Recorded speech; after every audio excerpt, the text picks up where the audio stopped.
Okay, this is going to the children of America. I know a lot of you kids watch Paul. Just think of me as Uncle Paul. I'm here to share some information with you to teach you, okay? A lot of you are going into science, and that's good. Especially it's good if girls go into science. We need more girls.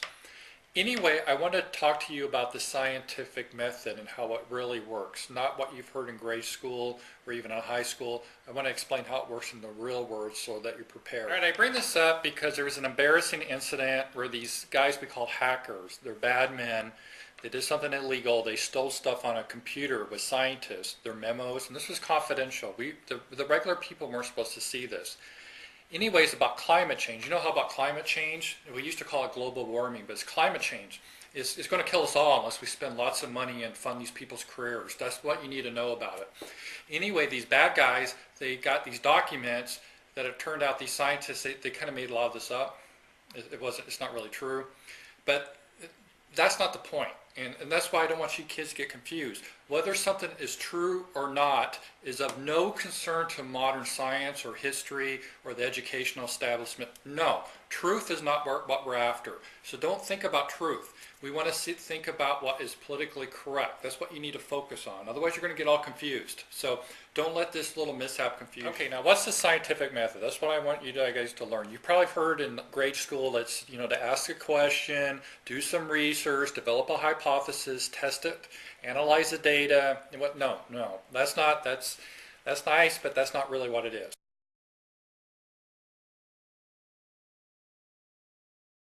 Okay, the first step is not ask a question, really, is determining what's going to get you funding. Because you're in it for money. There's some, like women that sell sex, we call them prostitutes, that's bad. But if you sell your mind and give them what they want, you're not a whore. It's a good thing. So what you want to do is know what they want to buy, who you're doing the research for.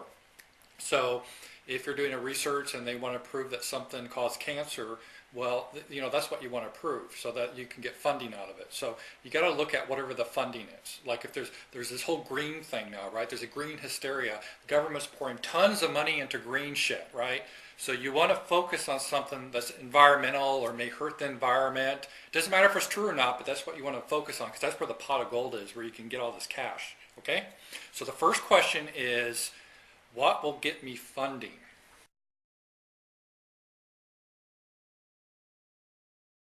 The second step is you want to develop what we call develop your hypothesis, which is what's your theory that you're trying to prove.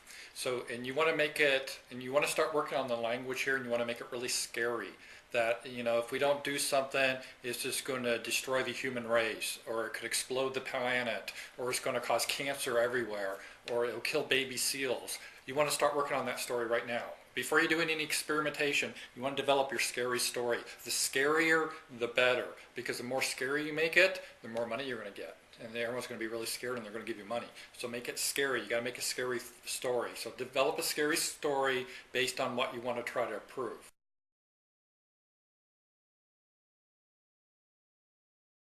Okay, then you need to do kind of some experimentation. It's called the experimentation phase. And like they did with this climate data though, the important step when you do the experiment is if you get data that does not support your hypothesis, that's bad. You need to throw that data out.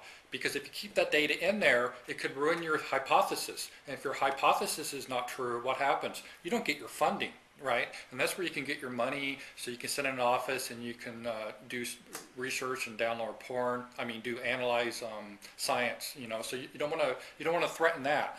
So you want to throw out any data, and this is what they did in this climate emails that showed they did. They threw out the data that contradicted the hypothesis. It's important you do that. Anything that contradicts your hypothesis, throw it out.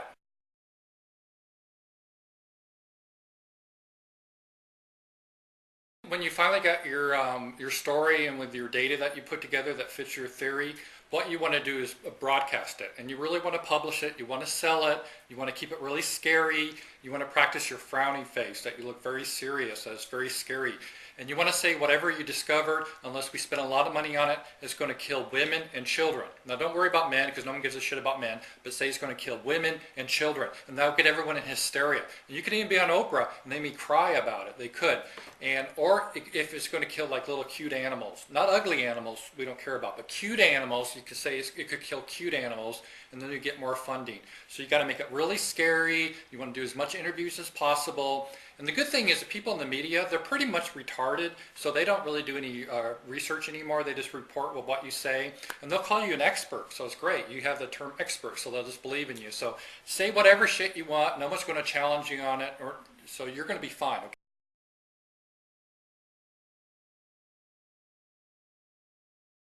Last step is unfortunate because we still have somewhat of free speech, and sometimes people may challenge your results. And if people challenge your results, the way you handle that is don't show them your data. No, act really offended. And if you lived in the Middle Ages, you just call them a witch, and that would shut down conversation. You say you're just a heretical witch, and that will shut it down. We don't want to call someone a witch, okay, because witches are okay now. You just want to call them that they're racist, or they're an anti-Semite, or they're a kook. It doesn't matter if it doesn't make any sense. If you say, I don't, if they ask, can you have proof about this global warming? Just say, you're just a racist, and you're a kook, and you're an anti-Semite for even asking that information.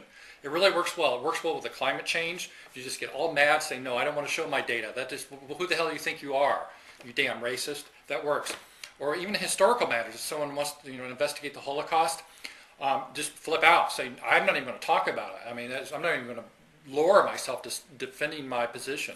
You got to do that. Hopefully you can get the government on your side. That's the best, is if they try to challenge it, you can have them thrown into jail. Hopefully we'll get there in climate change. Right now I still think you can dispute climate change without being thrown into jail. Now in Europe they're really progressive. If you dispute the Holocaust and you don't keep up with the official story, you're in jail. You go in a cage.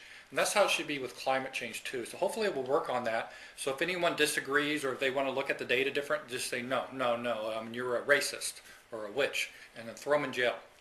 That's the next step. And that's important because those people, if they're going to actually see the data and you can't prove it, that could just jeopardize the whole hypothesis that you made.